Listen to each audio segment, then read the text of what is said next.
Hey guys, it's me, Rich. Now you're about to watch something no midterm election in modern history has ever seen.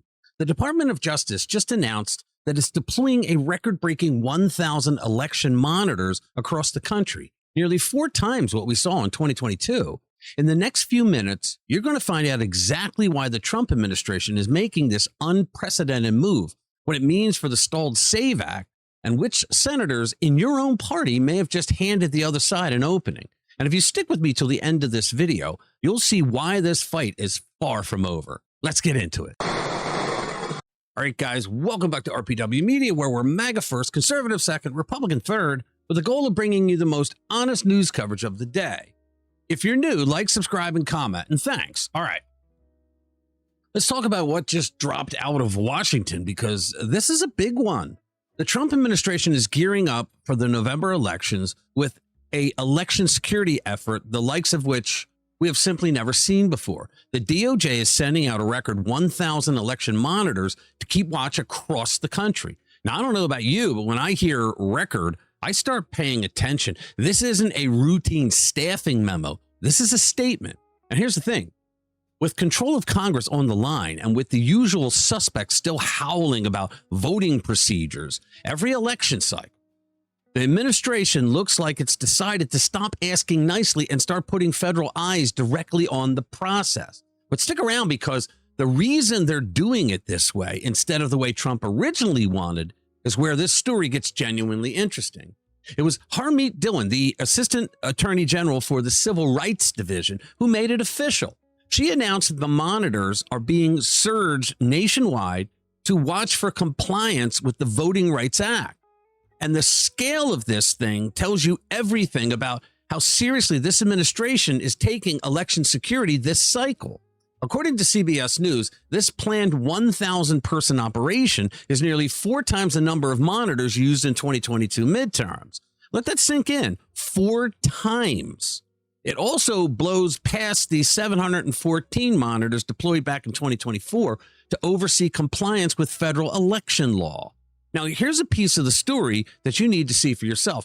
One conservative commentator, Eric Doherty, put it about as bluntly as can be when he wrote on X, "It's official. DOJ Assistant AG Harmeet Dillon is surging 1,000 election monitors to closely watch the 2026 midterms and guard against election fraud.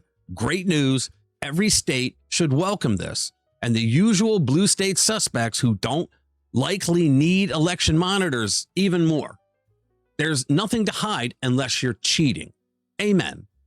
I mean, he's not wrong that this is going to spark a reaction. Some folks are going to cheer from the rooftops, but others, well, I mean, come on, we already know who are going to call it intimidation, racist, voter suppression, the end of our democracy as we know it, before the monitors even set foot anywhere.